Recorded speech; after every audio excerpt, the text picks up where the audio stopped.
so I'm Stephen Gunther with GMB. With me today is Mandita from GMB, and we also have one of our construction partners, Chris from Three Rivers, with us today. So collectively, this team is really invested in Midland. Like both Chris and I live within the community, and our kids go or will be going to Midland Public Schools in the future. So what we talked about a lot in each one of these engagement sessions is we're really trying to create a tridge.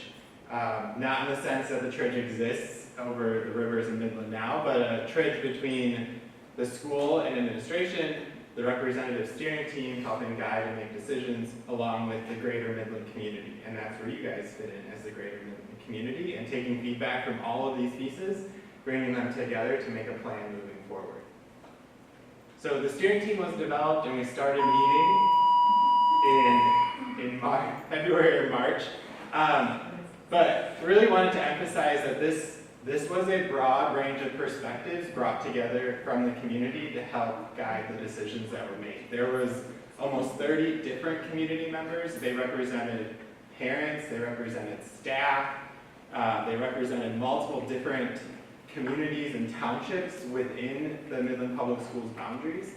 And they also had a touch point to 150 unique groups within Midland, whether that was different churches, different clubs, different Rotary, Kiwanis, all of those things coming together that this group was able to pull perspectives from. We had 7 sessions and a total of 15 hours in-person time with them, and they were able to get a broad understanding of multiple different topics. We talked about the educational assessment, the facility assessment, how school finance happens and the different funding mechanisms, and then how do we pull together and make a facility-focused ballot proposal.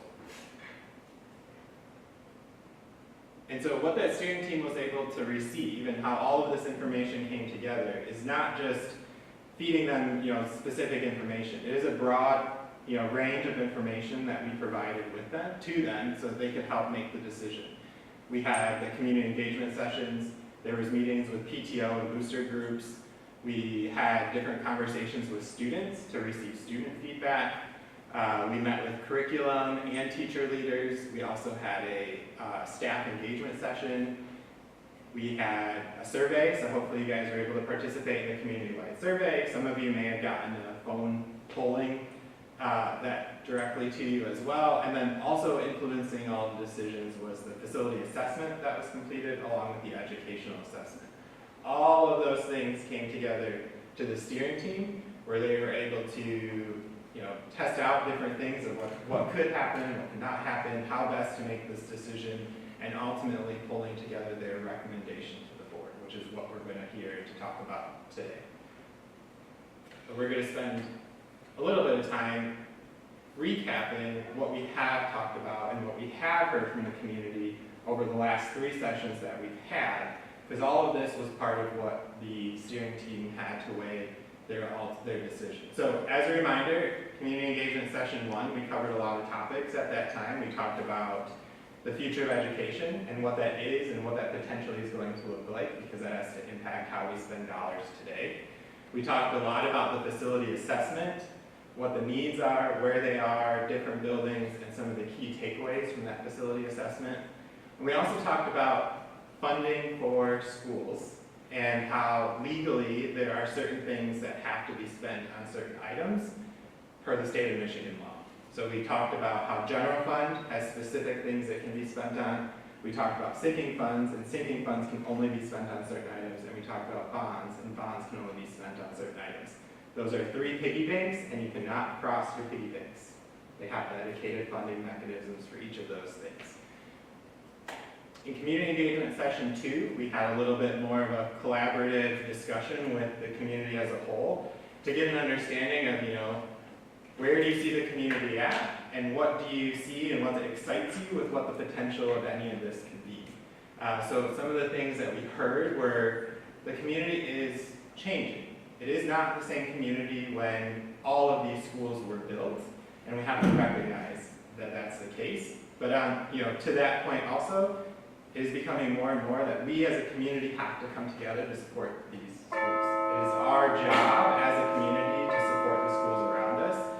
Without schools, there is no community. We identified, opportunities for specific investments and wanting to be forward-thinking in some of the solutions, be innovative in the way that we think about it, get creative approaches, and also start to think about, what does that educational experience look like, with focus on CTE, real-world learning, and then really using the facilities as an enabler for students and how the facilities can enhance the student experience and create better spaces for students to learn.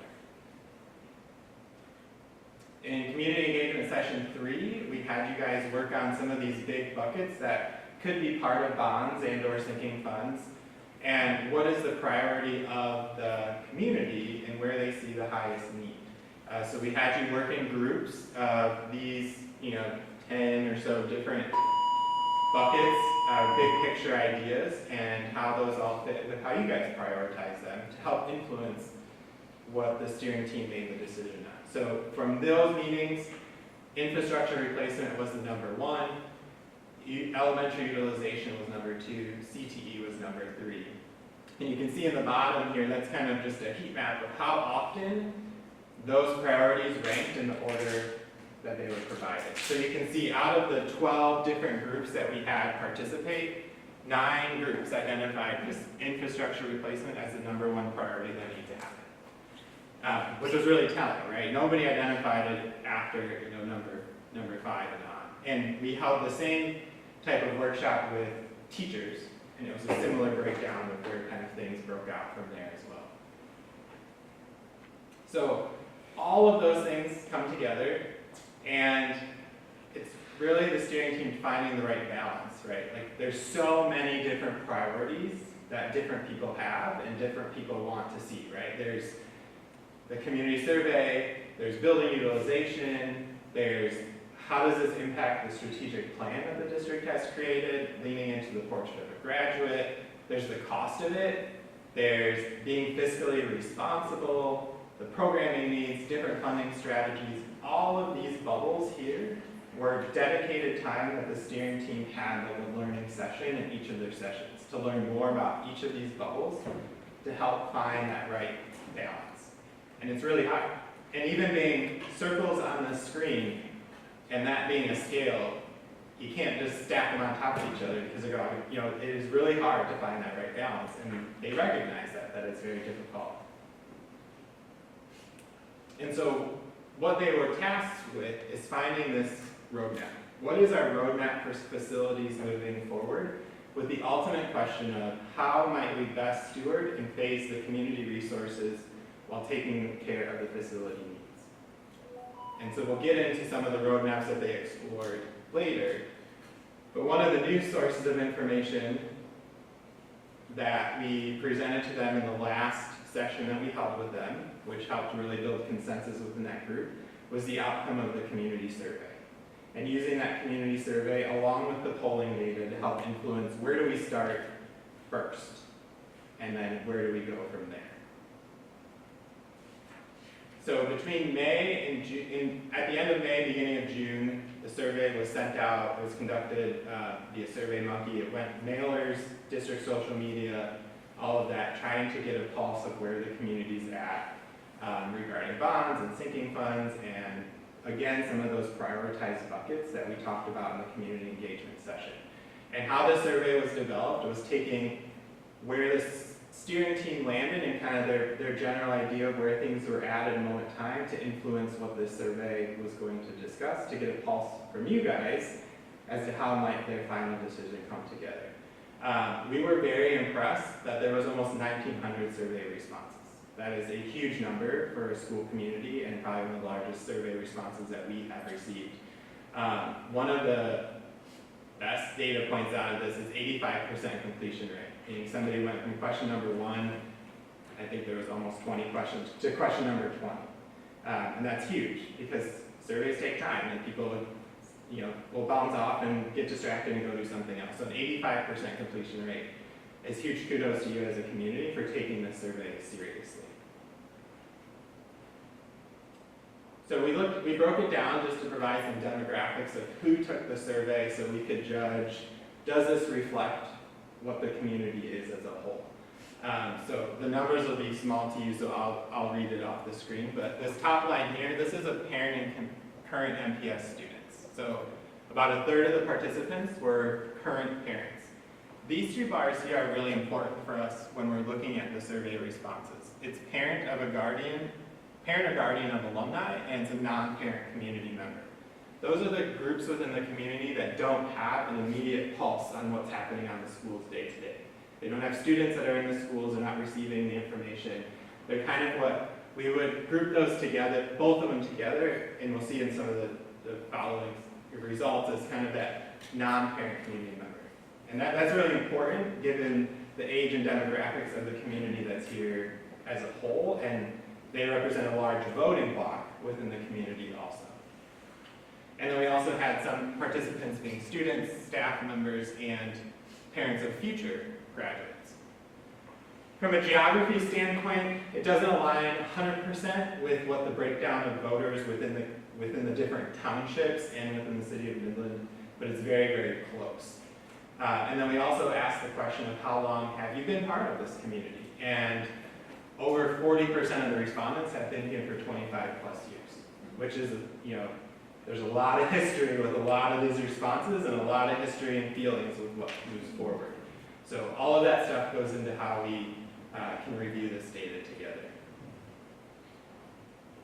And I think one of the things that we appreciated seeing in the results of this survey is that there was a large portion of people that took this survey that did vote no in May of last year, which is really good because it reflects the fact that it's not just a bunch of people who always support the school system taking the survey. Like, it is getting a better, accurate pulse of where the community's at from that standpoint. So you can see we had about 44% of people take the survey who did not vote yes on the previous proposal, and about 31% who did vote yes. We asked the question just as a pulse for what the priorities were at the time.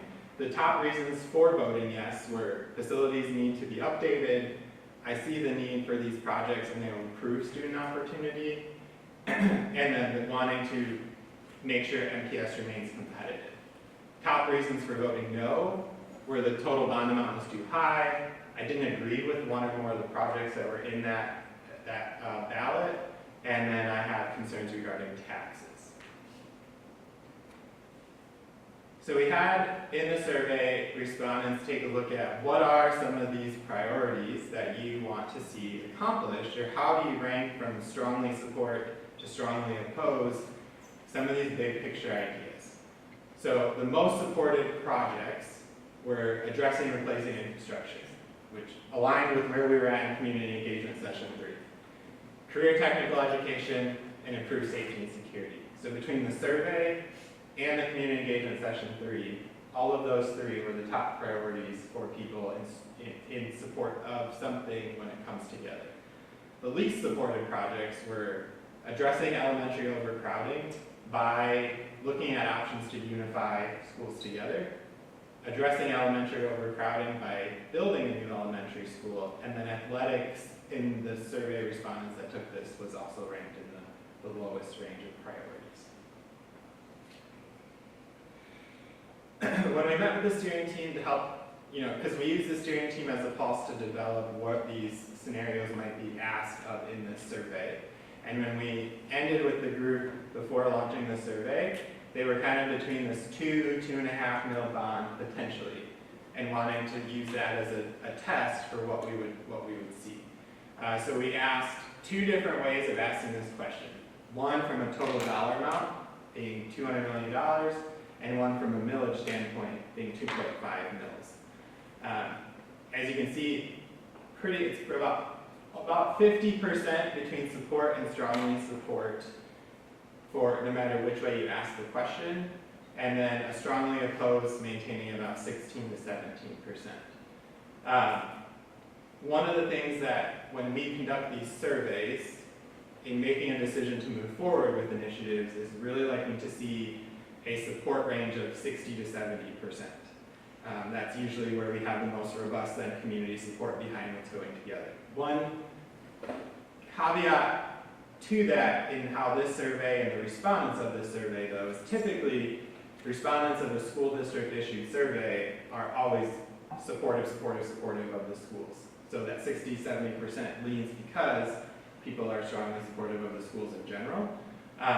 So where we got some of those no voters, it does, lean into, we probably got a little bit more realistic view of where the community's at because there were so many of those no voters previously.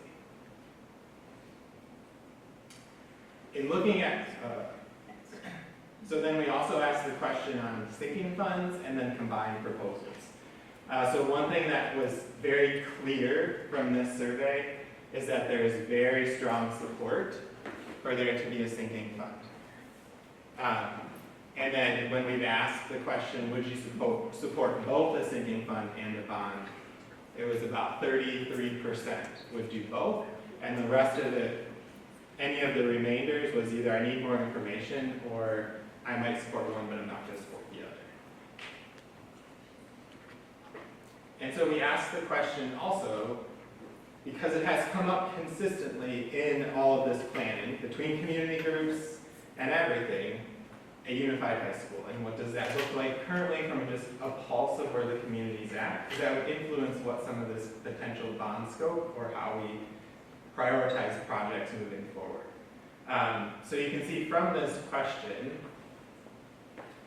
there's about 30% or so that are between strongly support and support, and an additional almost 30% that are I'm open to the idea that I need a little bit more information, which I think in how we've seen this process work out shows a lot of growth in the community that we're starting to see that we're open to this idea, but we may not be something that's happening right now, but we are open to this idea moving forward. And I think one of the interesting points to this question was, say, for example, this question specifically appeared, like, say, question number 15.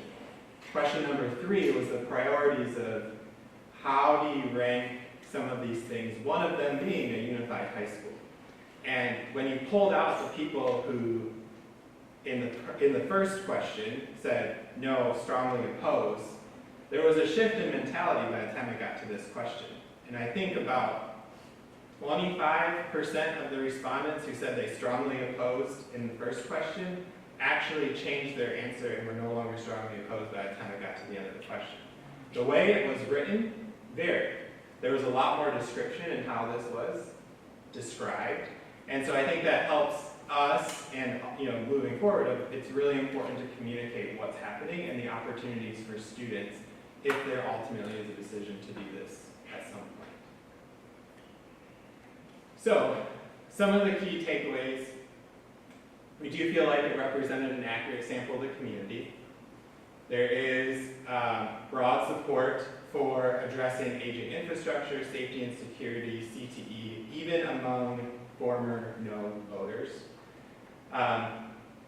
There is tension a little bit between the desire for infrastructure improvements, but also the fact that there's funding that has to be allocated for it. While the poll that was conducted separately did show lower support for sinking funds, this survey showed a significantly higher support for sinking funds. Support for the bond exists, but it's heavily concentrated in parents and staff. And one of the things we noticed in reviewing all of the survey results was those two groups that we talked about earlier that represent the biggest chunk of the community. Even if it was a parent of an alumni versus a non-parent community member, their responses were very consistent throughout. So that largest voting block is very consistent in the way that they're responding to these questions. And then one of the key takeaways is that November proposal should not include a unified high school. Like we kind of talked about, growing, there is support growing incrementally. It just has to do really good messaging as it moves forward.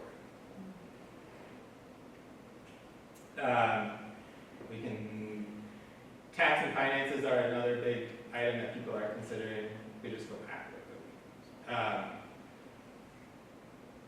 And then we'll touch on this bullet here in a little bit about how best to receive information. One of the questions that we asked was, how best do you receive the information that you hear about the schools, and particularly looking at some of those non-parent community members. And they receive primarily from social media, which, depending on your social media source, can be good and bad, local news and media, and then word of mouth from friends or family. And I think there's still more has to be done to help have a broader understanding of just school funding in general. So, the steering team was presented all of that information, along with all of the other stuff that they had spent 14 hours prior together studying to help identify what does this roadmap look like, where do we start, and where are we going. So pulling all that information, there was kind of two different roadmaps that could be considered. One of them is going in November of 2026 and doing both a bond and a sinking fund. The other option is using November of 2026 just for a sinking fund at the moment, knowing that there's 2028 and most likely be a bond on the ballot at that point. Additional considerations are baked into each of these, like for instance, voting on a large construction bond project in November of 2026 may not be fully completed until 2032. If you wait to this one, postponing it 2 years could potentially postpone that construction of a large facility to 2034. And then looking down the line, 2035 with bond payoff would be a point of 0 mil increase, so keeping the same millage rate, but not increasing from a bond perspective, and then a renewal of the sinking fund in 2036. So they weighed both of these and spent a lot of time discussing the pros and cons of each of these different scenarios. We also, as a reminder, there are legally things that you can and cannot spend money on for bonds and sinking funds. So if we take a door, any door anywhere, if I have a hinge that needs to, something is wrong with my hinge. If I have to WD-40 the hinge because it's squeaky, that's considered a maintenance item. And you cannot spend sinking fund or bond dollars on anything considered maintenance. If I replace the hinge, I'm now into what is considered a repair. So I can spend sinking fund dollars on that repair, but I cannot spend bond dollars on that repair. If I replace the door in its entirety, it is now considered a renovation, and both sinking fund dollars and bond dollars can be used to replace that door. So it makes, legally in the state of Michigan, how they define these different things,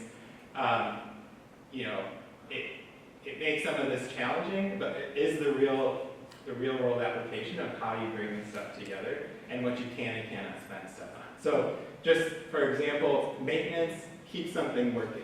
It's your boiler tune-ups, it's filter replacements, it's carpet cleaning. Nothing from bonds or sinking fund can be spent on day-to-day maintenance items. A repair is just to fix something that's broken or deteriorated. It is repairing your leaking roof, it's replacing failed sections of piping, cracked masonry, failed pumps, stuff like that. That would only be a sinking fund eligible expense.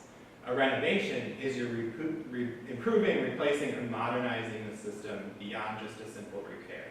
So an entire HVAC system, a complete roof, classroom modernization, converting open classrooms to enclosed, larger construction projects start to get into what's both bond and sinking fund eligible.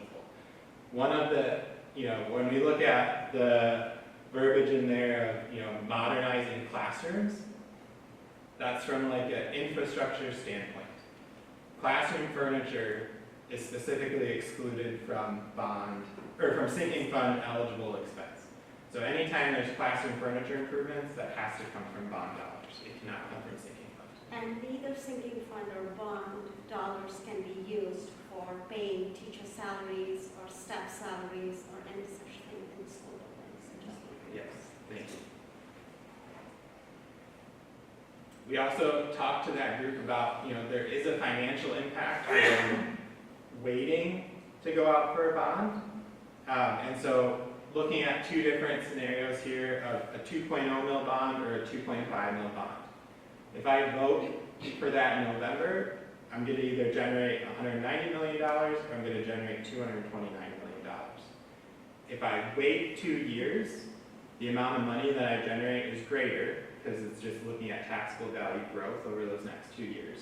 However, one thing to consider is that there's inflation, and inflation in construction has been relatively high. So a $140 million project today may be a $148 million project 2 years from now. So there is a financial impact for how all of this works together. So another point that they weighed when trying to make their decision moving forward.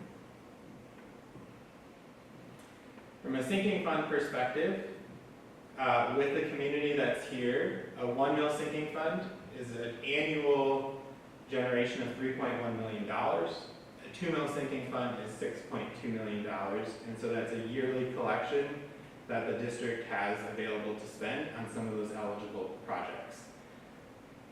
And then some of those additional items there are 1.5 is 4.6, 1.75 is 5.4.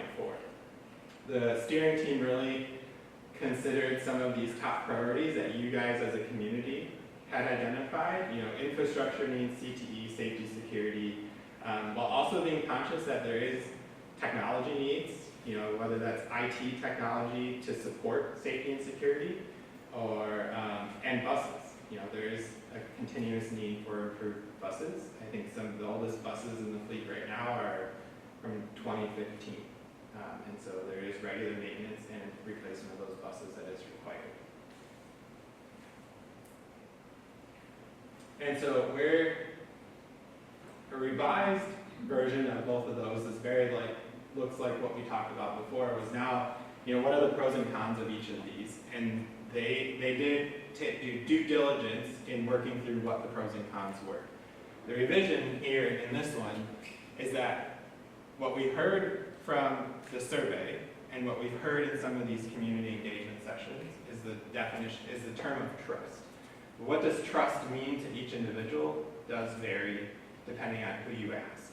And so it's really looking at, if November of 2026 is used for a sinking fund and there's a bond potentially in 2028, using this amount of time to have continued community engagement, funding strategies, what can or cannot be spent, educating and then building consensus from a broader community level about what that potential bond project could look like, but also using that time to help address this continuous thing that was come up as trust.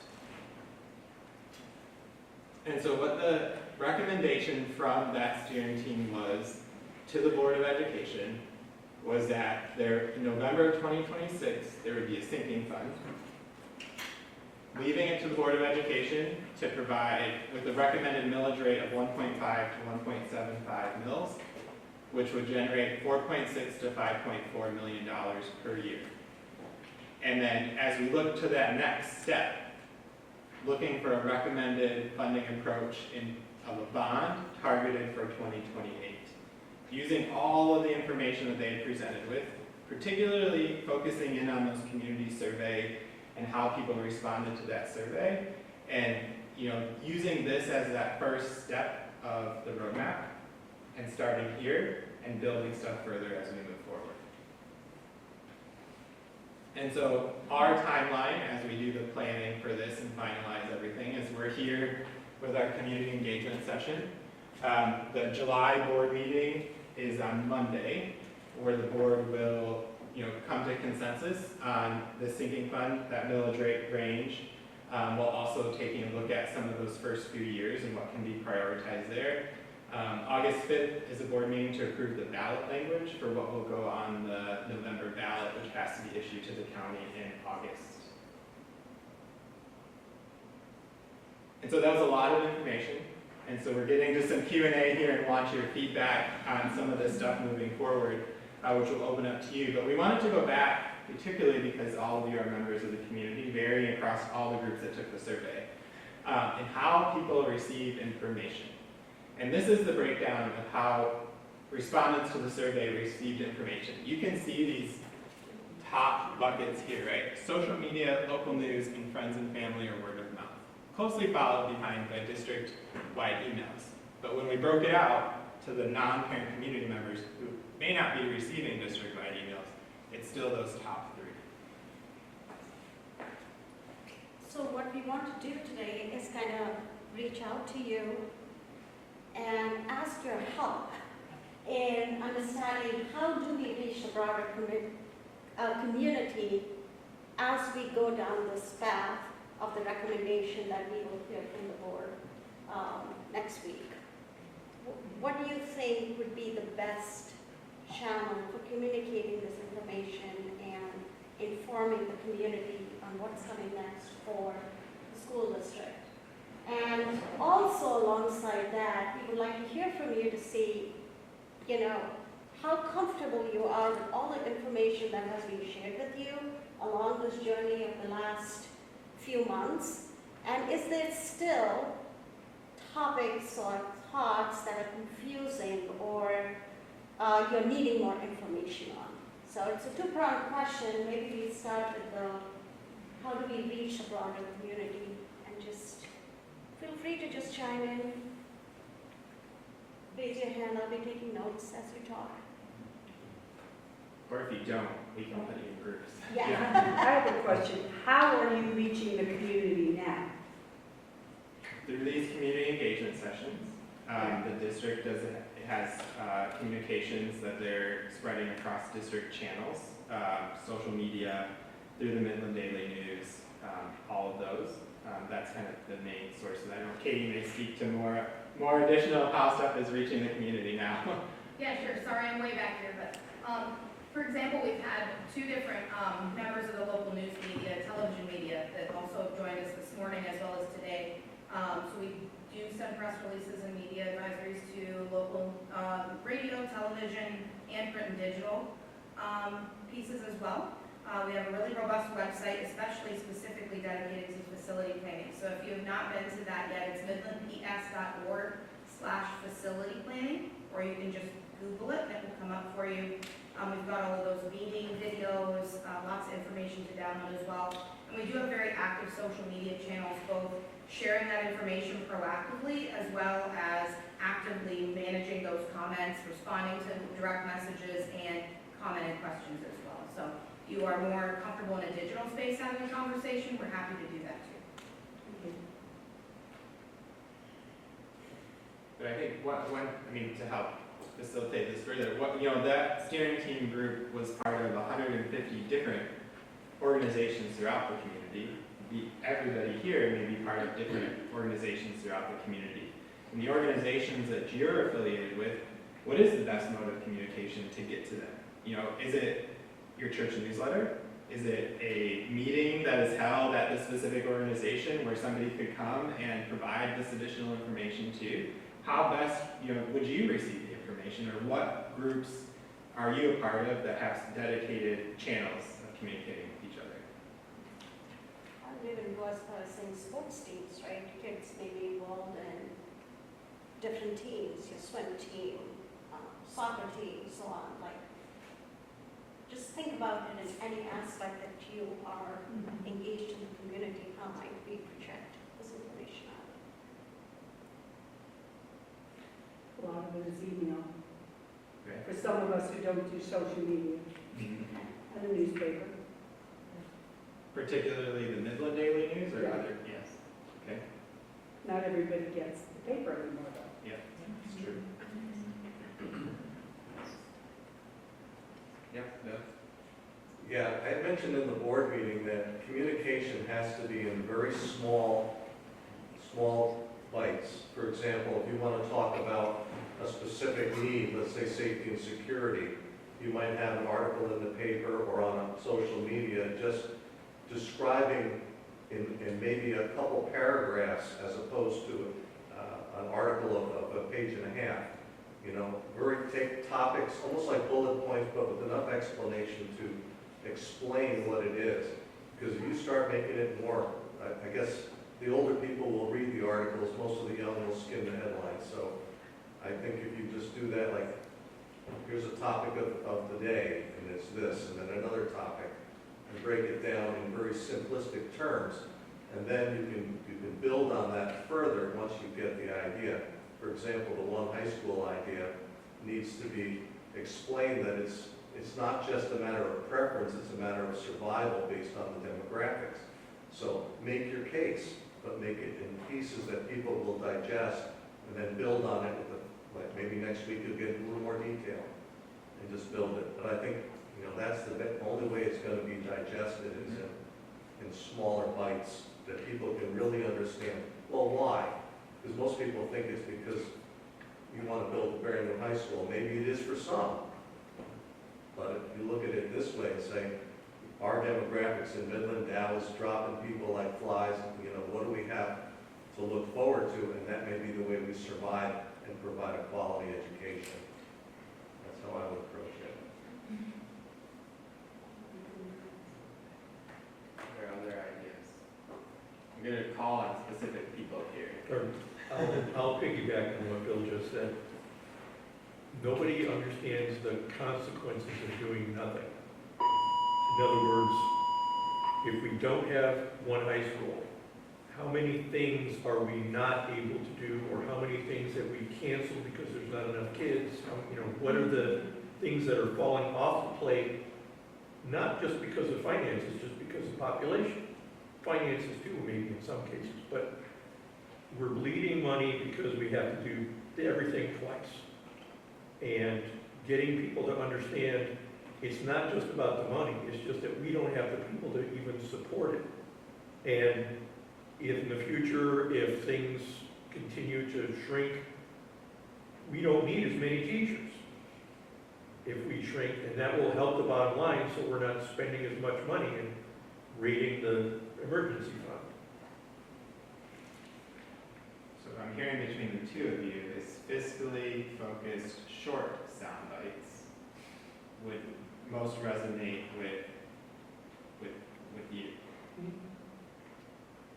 Now I ask the younger parents, would fiscally short sound bites resonate with you, or is it student opportunity sound bites resonate more with you? My comment is that, you saw in the survey that the parents are pretty positive on the bond already. So I don't think we are the people that you need to be convincing.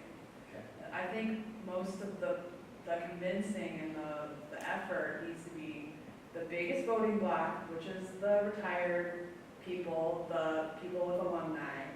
And so like the sports team thing is, that's a great idea, but those people already want to vote for the bond. So I don't think you need to spend any more time, really. Most of the time needs to be ideas that are coming from other people other than us.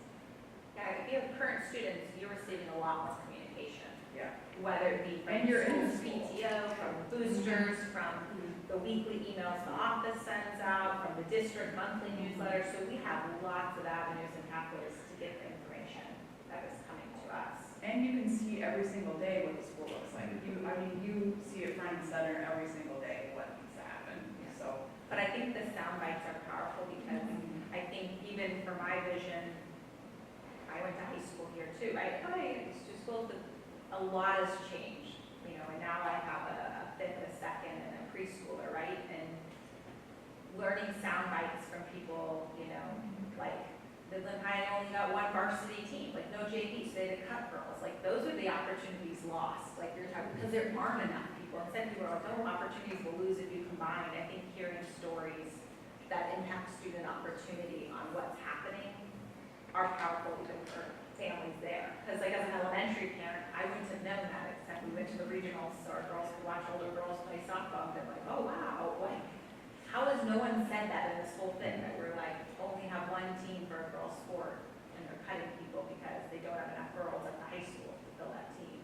That's powerful, right? If I, for my student, like, who wants to play in the future, whatever sport it may be. So I think those are powerful opportunities. Foreign language, learning that my sixth grader might not be able to take Spanish at one of the middle schools because there's not enough sixth graders who register for it, so it's no longer an opportunity at one of the middle schools. That's powerful. Like, it shouldn't be what middle school my kid goes to. I would want all parents to know that.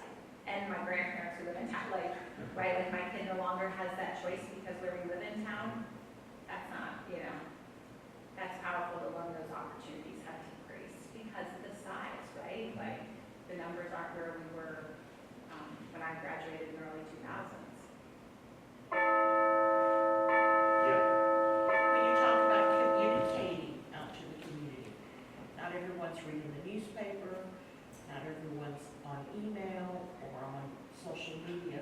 So you actually are talking to the senior group here in Midland. Are you going to where they gather, not making them come to a meeting, but let's say if they're all gathered down on Main Street to listen to music, are you able to hand out things to them there or at the Midland Center for the Arts where people gather? Maybe you have the opportunity to give information to them where they are. So I guess that would be the question back to you, is where are those places? Is it the community center, is it, Friday and Saturday nights, or Yes. you go Wednesday through Saturday here and have live music if you want it? Or is it those places that's important to be at, as you see it? Like, That's where where we- the gatherings are, the largest gatherings, the baseball games, Center for the Arts. And right now in the summer, downtown, those are huge gatherings. Mhm. So you don't have to ask them to come to a meeting, because they're not gonna get dressed to come, Yeah. they're already there, so. Yeah, no, great. Yeah, that's what we're seeking, right? Like, understanding where those connection points that you feel most important are. Question in the back. Yes, is there any way that we could, alumni, parents of alumni or retired people could get the bulletins that she gets? The updates, daily updates from schools? Is there any way we can get it? Yeah, so I think we have on our website a place where you can subscribe to our district newsletter and, The trying to. newsletter isn't a daily update though. So the daily, just to be clear and help me out here, because I don't get that each school's daily update, those are more personalized to what parents need to know in the moment based on what's happening like at an elementary school or middle school. The district newsletter typically contains more of this kind of content that would be about our facility planning process and where we're moving forward. Or, I mean, we can figure out how to bridge all of those together so that there is more of a pulse of what's happening in our schools filtered into a grander communication. Is that what you're interested in, is knowing what's happening across all 11 of our schools? Well, you talked about things that I would be interested in, Great. but I have no way of getting a hold of that information. Yeah, yeah, so we have like classroom emails, obviously, which is very specific to the kids' classroom, but yeah, the school sends out weekly blasts. Depending on. Yeah, there's like an event, yeah, the high schools and middle schools. Right, I would get daily announcements from both high school and middle school. But it would be pertinent probably to a parent of a student in the building. But I think the district information you would find really important to hear so that you could get a peek on some of those things that would affect you in voting in this for sure. Yeah, because they'll highlight things that happened, Chestnut Hill had this World Day, they'll highlight things in their newsletter. Versus like the daily ones would be like, field day today, here's the sign up genius, but also in that might include a survey link or something else, whatever else may be happening, or what's happening at our facility, like the PTO just paid for, dog ball pit or whatever, type stuff. Would the district newsletter though, announce things after they happen though, so that it's too late if you wanted to go to something? A little bit of both. Some of the stuff is forthcoming stuff, like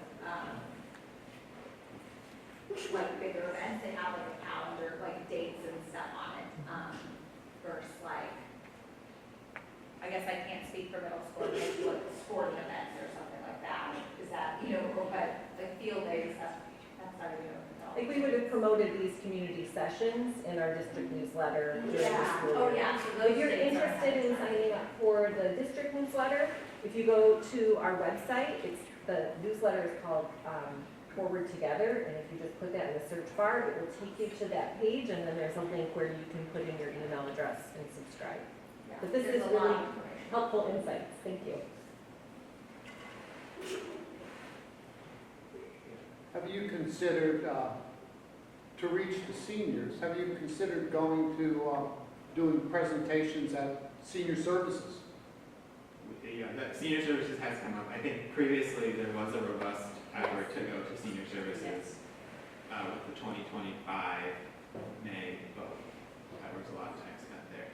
Different group than us that. Okay. Yeah. So, I guess, question, so as we're talking about the best way to reach the broader community, there are newer faces in here today that may not have been at some of the other community engagement sessions. How did you hear or see that this community engagement session was happening today? Newspaper. Daily news. Midland Daily News? Daily News? But part of the thing is sometimes we get old news. You know, you read it and it's like, it's happening tonight, I can't get that. So that's an issue because It's late. it's late, yes. Since we don't get the paper, it's not produced here any longer. It's now done in Lansing, I guess, and mailed or sent out. It's late.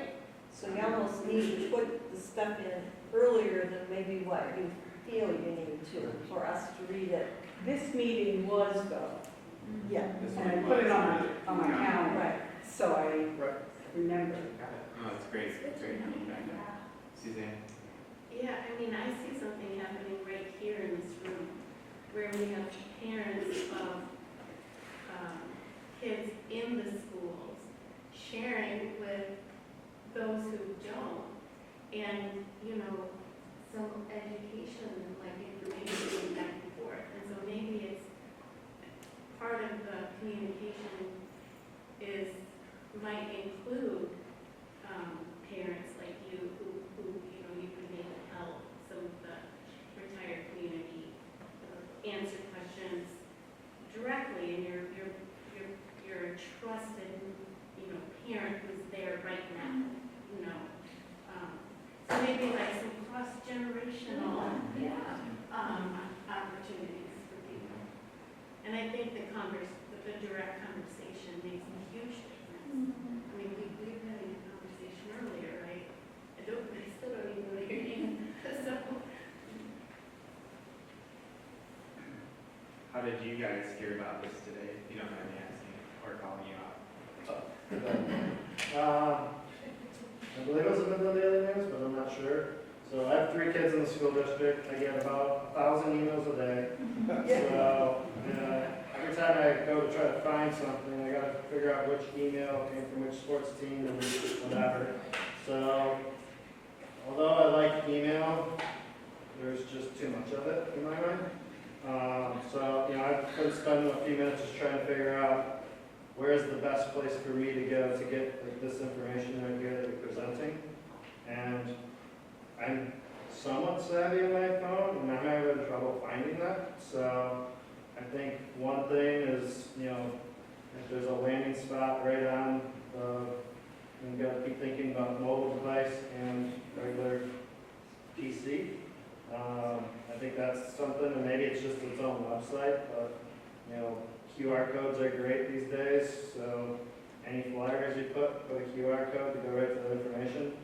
And then I'm going to disagree with this individual. I like a lot of detail, so maybe you start with high-level summaries on information with hyperlinks to get into the detail if you want to go down that rabbit hole. So, because I think everybody has different levels of detail that they need. Community member, but I'm also on the ESA school board for the last 14 years. So that was a big part of the planning way back when they closed the elementaries, because I was the director of the community center for almost 16 years. So I've just been engaged in it for 18 years now. So I just haven't been to these. I've been watching through the emails and communications, and I work closely with Penny and the team because of my role with the school board through the ESA. So, yeah. And I think one other thing with the communication is finding to get to that business community too, so those ideas of the small tidbits. Is there a way to work through the MBA or even like the large employers of, here's some information if you want to drop it in your newsletter? Or you talked about like with senior services and those things, could they add it on to that information when they do Meals on Wheels of how they can get some more information, just so they have other avenues of getting it? because not as many people get the newspaper, or they go online to look at Midland Daily News, and they hit a wall because they don't want to spend $10 a month for the digital. You know, so they want that information, but they may not have the means or may not feel they need to pay for something that's affecting their community. So there's a disconnect there, well, I just can't get that information. You know, because there's a barrier or wall that gets blocked because of that. So we have a few minutes left here in what our allocated time was. So I do want to ask though, because we're here to help clarify anything we can clarify and working with the steering team, or if do you have questions that you'd like further clarity on, or anything like that as we finalize this with the board? Where do buses fit in on the payment schedule? What can they be paid from? I believe buses are both sinking funds and bonds. Okay. And so I think historically some have been purchased out of bonds. I think planning for the sinking fund, there is a plan to look at, having a regular bus purchase out of the sinking fund. I would think a sinking fund is where I would prefer it. Especially if you go into long-term bonds, because I can't see an asset that's possibly a 15-year life being paid for over 30.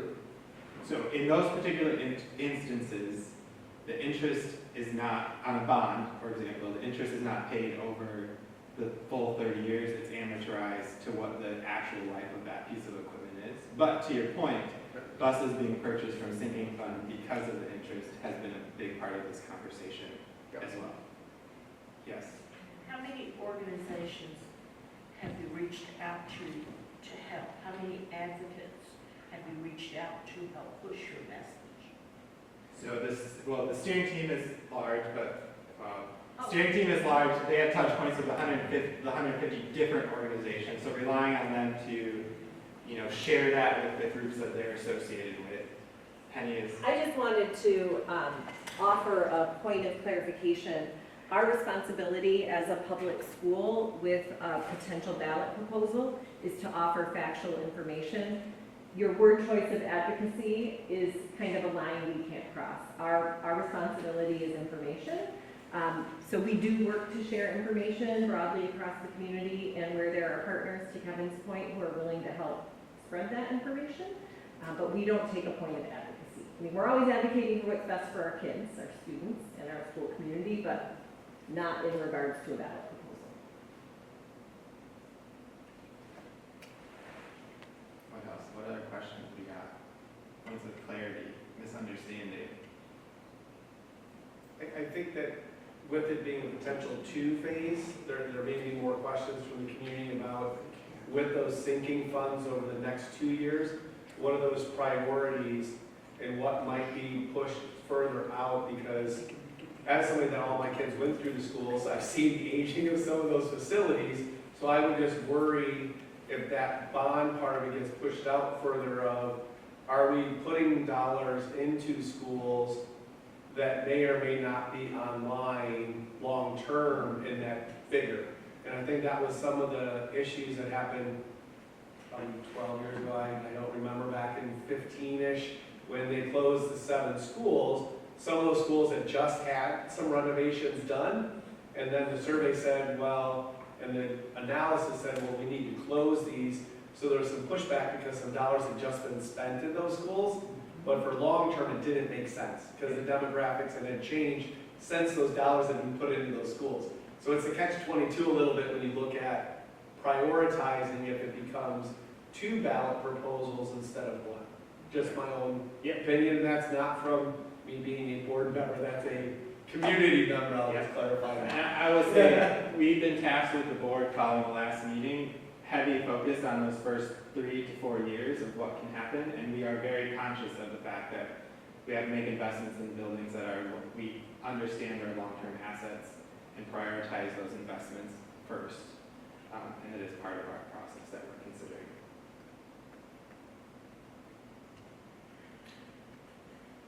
Any questions? Comments? I think one of the things that's just gonna come up is why now. I think you're kind of hinting on it, and, why the sinking fund is needed now, and when people don't know that the bond is potentially coming in 2 years. I think that's just what a lot of these voters are going to be asking. So clarity basically on the starting point of the Yeah, city. clarity why, if we don't start now, what's going to happen? If we start in 2 years, what's going to happen? Again, I'm sure there's a lot of good detail behind it, but as a voter, you're potentially not going to know that. I think maybe something to share at a simplified level are the facility assessment results, because there's, I've looked at it closely, but most people wouldn't do that. But there's like year 1 to 3, like high priority, critical, active failure projects in there that can't wait 3, 4, 2, 4, 6 years to when a bond could be approved. Like, so some of that could, the highest priority of those things could at least be taken care of with some sinking fund money. So I just think it's important that people know that that's, out there, and where a lot of the projects are actually coming from. Yeah. When I look at the schools and,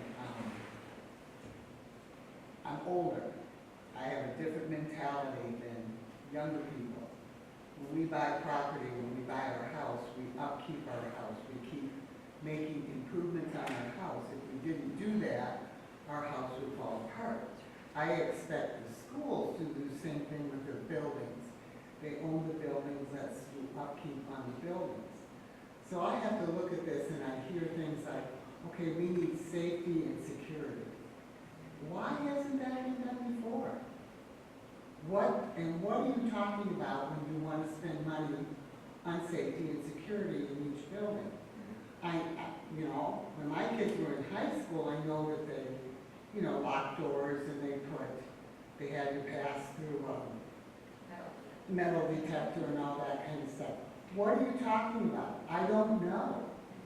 And that's what I would like clarified when you talk about spending money on this stuff, because I have no idea what you're talking about. Great point. Come to the Monday board meeting. So I have to come to a board meeting. Or listen, I mean, all of it is part of the communication, but yes, I hear what you're saying. Is a detailed breakdown of what falls under safety and security. Well, and everything we talk about, when you own a building, you have to put improvements on it. And I look at college buildings on campuses, and you say, well, we've got students in everything. So do they. So do they. And I don't see them improve. I don't see a lot of money put in. My son works on college, does stuff for college education. It's more dormitories that they spend their money on. The buildings, they seem to have it going there. I'm sure some of it goes there, but, I just need to know, what are you spending? What do you do each year? What's been done this summer? What's going to be done at this school? I love that you shared that feedback. Katie actually will be having a series of social media posts to show the work that we are doing this summer in maintaining our buildings. I actually was really proud when the independent facility assessment came back, and they gave us very high marks for how we maintain our buildings. I think the comment was that they wish that other districts across the state maintain them as well as we do. And I think that is part of our challenge with the public perception. The survey data showed that the public feels that our buildings are okay because we do take care of them so well that they look good to people. I can assure you that we have regular maintenance happening. That, again, was supported by the facility assessment, and that we do take care of our buildings. They're just getting older, and we have not had the opportunity to do the kind of updates that I think you're referencing. And I'd love to talk with you about post-secondary colleges and universities. They have access to state money that we don't have access to do the regular updates and upgrades. We have to go to the voters to ask for funding to do those kind of larger scale projects. So happy to talk with you about that. And I'll say real quick, just as a current parent, I feel like our school's super well maintained. I mean, clean, it's very, I never never feel like it's, but are there updates, like, was the school built in the sixties? Yes, right? Like, so, can you tell that? Yeah, you know what I mean? So, how many plugs are in the classroom? How many, you know, things like that. But as far as like the sinks, the bath, like everything, you know, it takes a lot of maintenance because there's 500 kids in there every day. And kindergartners and through fifth graders are much tougher on stuff than 18, right? Like a different kind of wear and tear. Even look at my carpet in my house sometimes, like, right? Like, okay, why are we having Crayola marker on the carpet again, right? Like, they're just young kids. But I feel like the buildings are maintained, but like had the last one not paid for the gym and cafeteria, our school would have never been able to support how many kids it goes right now, right? So there's just been updates into, if you walk through one of the elementary schools, you might say like, wow, that used to be our library, and now it, or our gym, now that's our library. You know, just the buildings have changed. But I agree, like a fun walkthrough, like to see what is done on a regular basis and what can be done would be really valuable. We appreciate you all taking your time out. We'll be here for questions. Linger if you want. Feel free. If you have any questions, feel free to reach out. I believe our contact is throughout the MCAS website somewhere. But we appreciate you guys all taking your time to be here.